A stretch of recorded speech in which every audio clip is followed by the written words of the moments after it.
What is going on, YouTube family? Today we are sitting behind the wheel of a 2014 Mercedes-Benz E350 4Matic, internally known as the W212. And this thing is not only in great shape, but the previous owner of the vehicle purchased a brand new Toyota from us and traded this in for it. And when I tell you this guy, I mean, just look at the door trim, everything, the leather, the steering wheel, everything is in excellent shape with this vehicle. There's a few things that harken back to older Mercedes, like this analog clock here, the dial pad, you know, just some older Mercedes technology, and I actually kind of like it. Go ahead and turn everything on. It's got a Harman Kardon system. It's got a 3.5-liter V6 sending power mainly to the rear wheels, but can also send power to the front as well. It's got brand new tires. It is in excellent shape, and they are only asking $15,000 for this vehicle. It's got just over 90,000 miles on it, and like I said, it is really in great shape. This is pretty much how the car looked when he traded it in. You know, we haven't done a whole lot to it. And like I said, he took excellent care of this car. One thing I really like about this particular generation, and most E-classes, this is true for, but the trunk on this vehicle is massive. The trunk is absolutely huge. Those seats do, of course, fold down. This one doesn't have any of the power accessories with respect to like a power trunk or anything like that. Take a look. Oh, I need to unlock the car first of all. That might help some. Like I said, I don't know if anybody ever even sat back here. Got rear seat vents, of course. Got a little storage and 12-volt power outlet. And just listen to these doors. Oh my God. It is very German in here, very bank vault like. Everything is super solid. Let's hear that one more time. Man, car doors just don't sound like that. The Japanese, even some other German brands don't sound that solid. So kudos to Mercedes. This is one of the most solid mid-size luxury sedans you can buy. And these tend to be pretty trouble-free too. These tend to be pretty trouble-free. Got some nice storage down here under the seats as well. And then, of course, in typical Mercedes fashion, you can adjust the headrest, all different parts of the seat from there, and then your lumbar is down on the side here. So, very nice place to be. Let's go ahead and take it for a quick ride.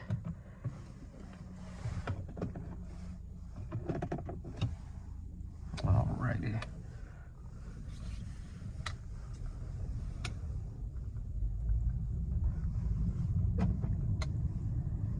One thing I like the most about the W212 is the steering feel.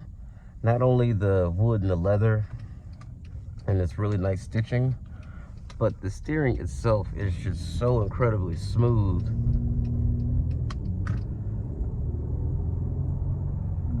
Very easy to just kind of cruise in this thing. And this is a naturally aspirated V6, so you don't have any issues or concerns with a turbo replacement or any of the other stuff that comes along with having a turbocharged vehicle.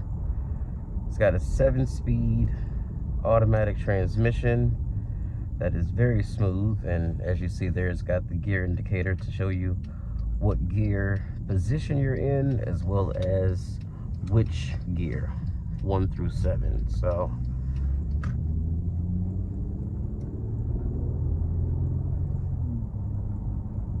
it's very smooth, Nice and quiet in here. You do feel nice and isolated from everything around you. And there's a feeling of solidity and safety that comes along with this particular generation of the E-Class.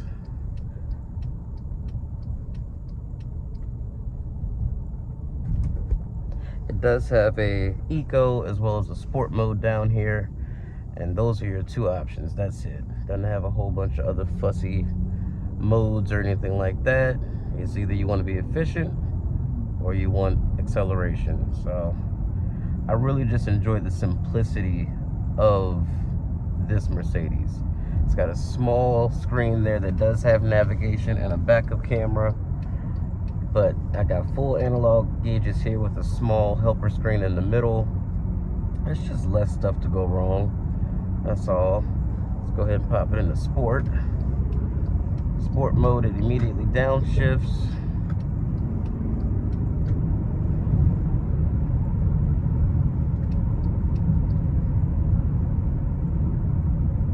And I'm telling you, on the highway, just cruising in this thing, you can literally just eat up hundreds and hundreds of miles comfortably and just totally relaxed.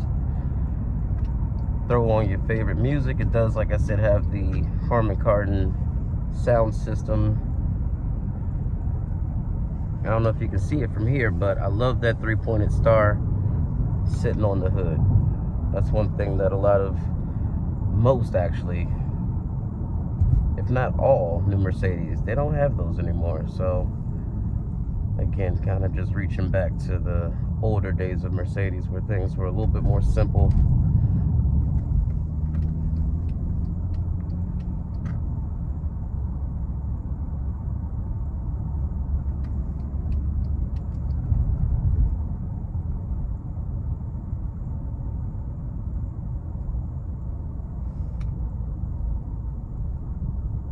If you're looking for a German luxury sedan that's got relatively low mileage and, you know, is a little bit older, you want something a little bit more simple like this, this is one of the better buys that's out there for, you know, $15,000. So it gets my vote.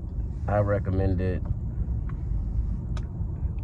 And yeah, when I went to the mountains a couple years ago, I rented a CLS 550 4Matic, and that's when I really fell in love with the chassis and platform of this vehicle. This E-Class and the CLS do share underpinnings and powertrain options as well. So that was an awesome experience.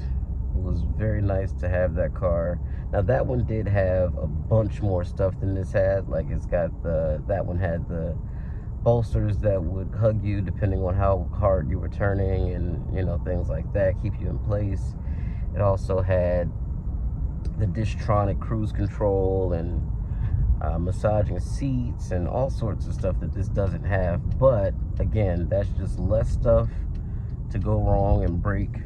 That'll cost you thousands of dollars to replace and repair. So I'm not actually upset that this car doesn't have all that stuff. I think it actually lends to the simplicity of the vehicle, in my opinion. And this V6 has really nice torque. Very good torque.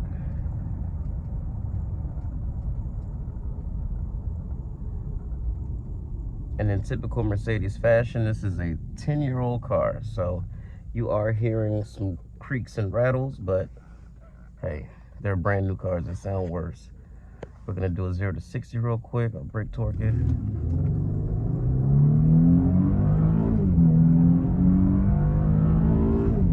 Wow.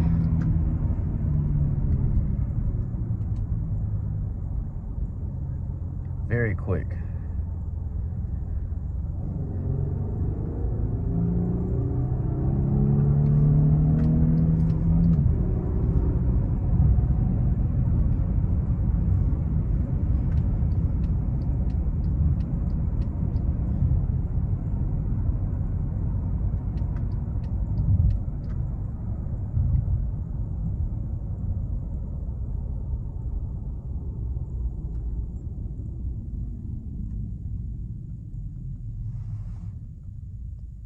90,000 miles, this thing still sounds very healthy. This V6, and the transmission shifts just as it should.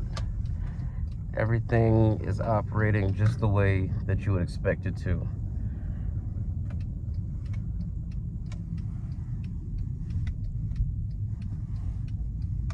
So like I said, if you guys are looking for something like this, it is available, and I highly recommend this particular vehicle.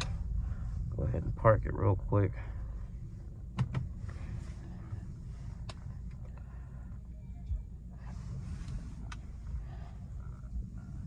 Funny enough, looks like you have to have the radio on for the camera to come on, which is kind of funny. And then when you're done, press the button on the end here. That puts you in park. Set the old school parking brake and take the key out of the electronic ignition. And that's how you do that. Guys, as always, thank you so much for joining me on this one. Hope you enjoyed it. And if you did, like and subscribe, and I will catch you in the next one. Peace out.